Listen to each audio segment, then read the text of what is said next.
If you've ever searched subscription fatigue, why subscriptions are draining my money, or hidden costs of monthly payments in 2026, then what you're about to hear might explain more than you expect. Because this isn't just about subscriptions anymore, it's about control. It starts quietly, too quietly, one click, and it's done. No commitment. Cancel anytime. Free trial. That's how they get you. And the strange part? First, it actually feels like a win. There's this woman, let's call her Amara. Amara loved efficiency. She liked things fast, smooth, predictable. No stress, no friction. So, when everything started offering subscriptions, she didn't hesitate. Music? Easier. Movies? Unlimited. Groceries? Delivered. Work tools? Always updated. Felt like she had upgraded her entire life. No waiting. No ownership hassles. No thinking twice. Just tap. And it works. For a while, it was perfect. Too perfect. Because the moment you stop thinking is the moment something else starts thinking for you. One random afternoon, Amara tried to open an app she used every day. It didn't open. Instead, a message popped up. Your subscription has expired. She blinked. That didn't make sense. She had just used it yesterday. So, she checked her email. Payment failed. That's all it said. Just 2 words. Payment failed. And suddenly, everything started to feel off. She opened her music app. Paused. Same message. Her cloud storage? Locked. Even a design tool she needed for work restricted. It was like parts of her life were being switched off. One by one. Not broken. Just inaccessible. That's when it hit her. None of it was actually hers. Not the tools. Not the content. Not even the files she created. She wasn't using products. She was borrowing access. And access can be taken back. That night, she sat down and did something most people avoid. She opened her bank app, scrolled through her monthly charges. First glance, nothing shocking. Just small numbers. $5 here, $10 there, $8.99, $12. Normal, forgettable. But then she kept scrolling, and scrolling, and scrolling. Different platforms, different services. Some she remembered signing up for. Some she didn't even recognize. She started listing them, one by one. Took longer than she expected. By the time she finished, the total didn't feel real. It was higher than her electricity bill, higher than her internet, higher than things she actually considered expensive. And yet, she never felt it leaving. That's when things got uncomfortable. Because the problem wasn't just the money. It was how easily it slipped away. No resistance, no decision, just automatic. Amara decided to cancel a few, just to clean things up. That's when the system showed its other side. The part nobody advertises. The first cancellation, hidden behind 5 menus. The second, required her to contact support. The third, offered her a limited-time discount if she stayed. The fourth, didn't have a cancel option at all. Just a pause feature. Felt less like unsubscribing and more like trying to escape something designed to keep her in.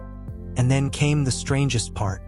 As she canceled more subscriptions, she felt uneasy, not relieved, uneasy, because every cancellation came with a warning.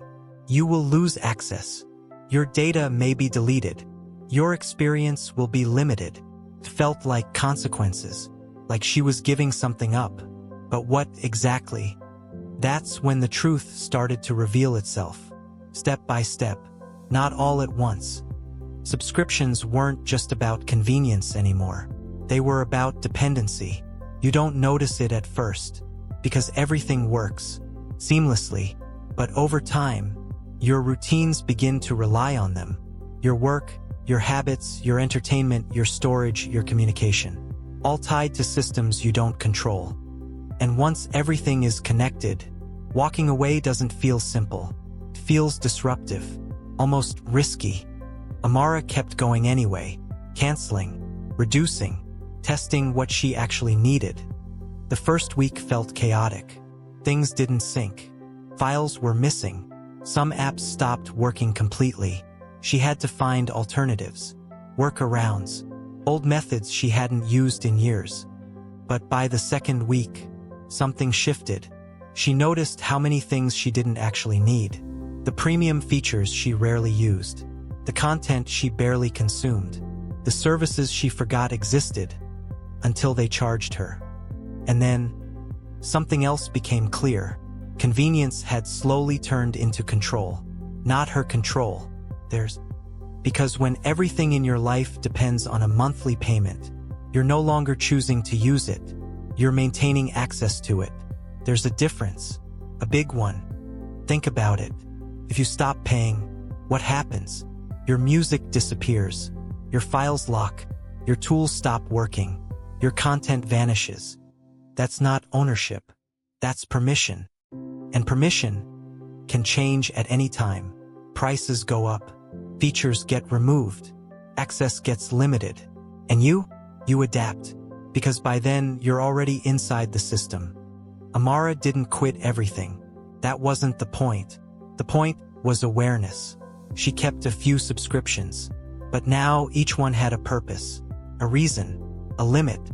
No more silent renewals. No more stacking subscriptions she didn't question. No more assuming it's just a few dollars. Because she understood something most people don't. The real trap isn't the price. It's the pattern. A pattern where small decisions, made repeatedly, become something bigger. Something harder to break.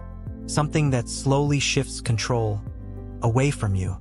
And once you see that pattern, you start to notice it everywhere. Free trials that feel urgent. Cancel buttons that feel hidden. Features that suddenly cost extra. It's not random. It's designed. So here's the real question. Not how many subscriptions you have. Not how much you're spending. But this, if everything you pay for monthly suddenly stopped working, how much of your life would pause? Because if the answer is a lot, then maybe it's time to look again. Not at the price, but at the control. Because convenience is supposed to make life easier, not lock you into something you can't easily leave. And the difference between the two is easy to miss until you try to walk away and realize how hard it is. That's when you understand. It was never just about subscriptions. It was about who's really in control. And most people don't realize they gave that up, one small payment at a time.